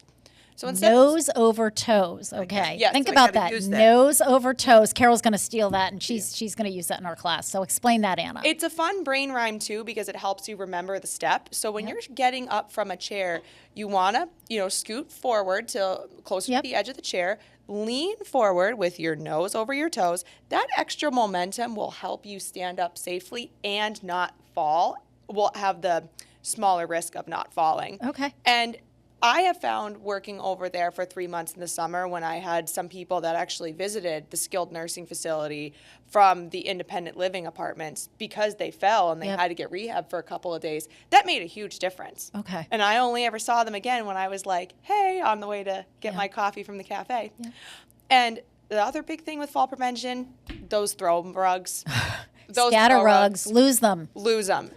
And, I'm not perfect. I have one in my house, but it's under my dining room table with a with one of those non-slip mats. Yeah. But that doesn't mean that it's always going to work. The non-slip means it may not slide back and forth, but you still may fall on them. So if you have a bathroom mat, please make sure it's minimally non-slip, but always use caution. Yep. Move with a purpose. Don't move too fast. That's something I've even learned in my young life. If you move too fast, that could cause a fall. You want to move with purpose. You want to move a little bit slower and think about the steps and scanning your environment as you're walking. Don't look down when you're walking. Look up and look around you. I think that's huge, Anna. I want to highlight that because I think those are two really excellent points. One is move with a purpose. And how many times have I heard people say, I got up too fast. Or, the other thing to consider is with the nose over toes, some people, we have a lot of older adults who are on blood pressure medications. They experience hypotension where they get up and, that woozy feeling of, well, don't take a step. When you get up, get your bearings straight. Let everything settle, because a lot of those medications, when you go from sit to stand or laying to sit, you'll get that lightheaded, and it just lasts for, maybe a few seconds. But if you take that step, that's enough time for you to either fall forwards or even backwards. Yeah.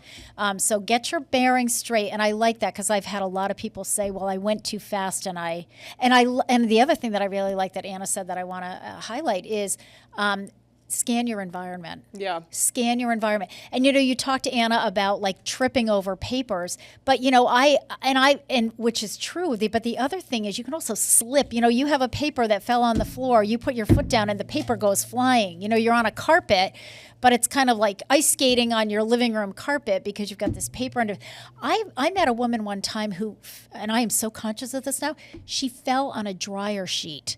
She didn't realize, so she had taken the clothes out of the dryer, the sheet fell on the floor. She said, and she broke her leg in like 3 places. She said, I was going fast, I wasn't looking at the floor, and she said, my foot hit a dryer sheet. And I'm thinking to myself, when she ever said to me, she's all casted up and everything, and I said, what happened? She said, I fell on a dryer sheet. I said, what? And I'm thinking you tripped over a dryer. Well, no, but she slipped on it.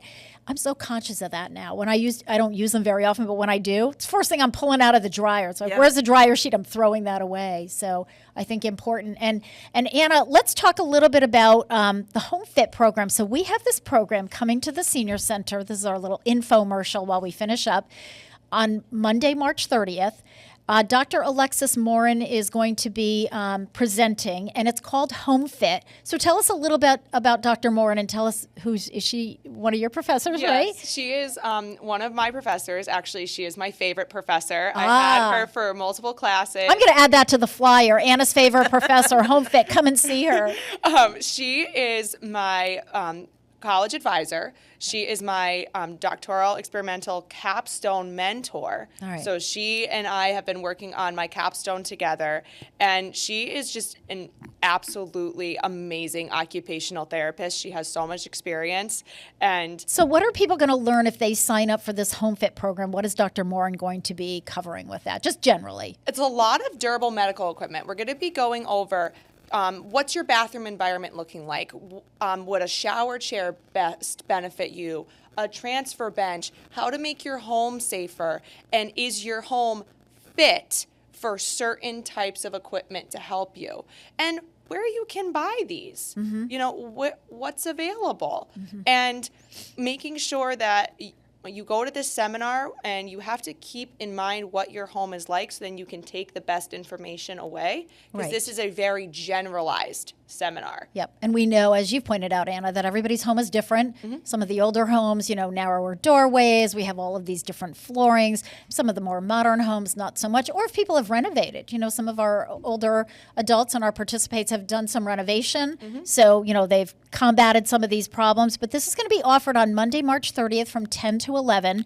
We are asking for advance registration. There's no charge or anything for it, but we just need to figure out what room we're going to put everybody in. Yeah. And, you'll learn about affordable house and apartment modifications to keep you comfortable, independent, and injury-free, which goes back to our falls prevention. And I just want to finish with this. So there was an interesting article in today's Westfield News.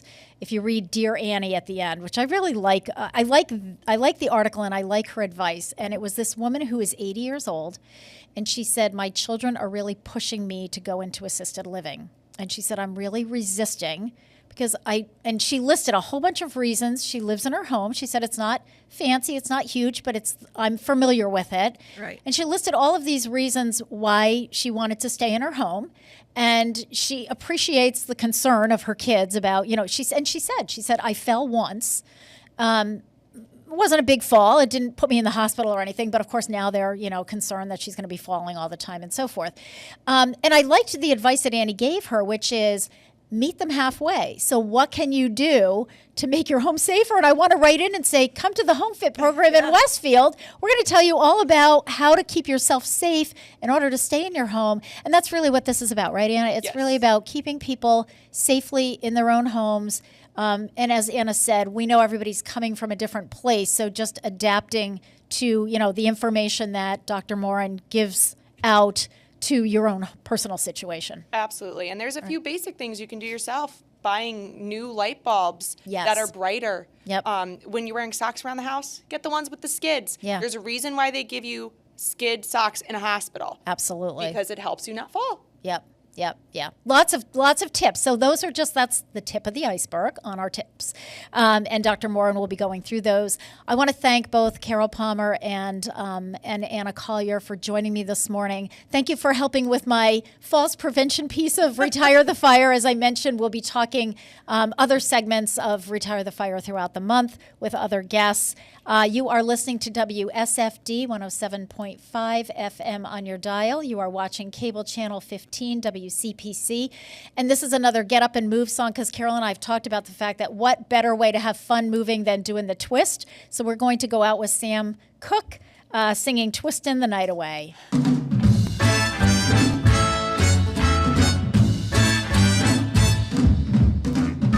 Let me tell you about a place somewhere up a New York way where the people are so gay, twisting the night away.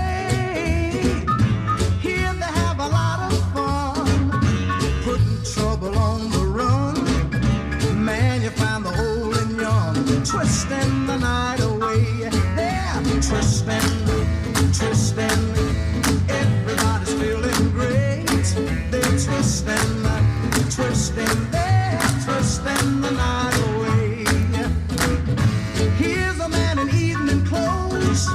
How he got here, I don't know. But man, you ought to see him go, twisting the night away. He's dancing with the chicken slacks. She's moving up and back. Oh man, there ain't nothing like twisting the night away. They're twisting. Everybody's feeling great. They're twisting. They're twisting the night. Let's twist a while. Lean up. Lean back. Lean up. Lean back. 1, 2, 6. Now 5. Now twist. They're twisting the night away. Here's a fella in blue jeans dancing with the older queen who's dolled up in her diamond rings and twisting the night away. Man, you ought to see her go, twisting to the rock and roll. Here you find the young and old, twisting the night away. They're twisting, man. Everybody's feeling great. They're twisting.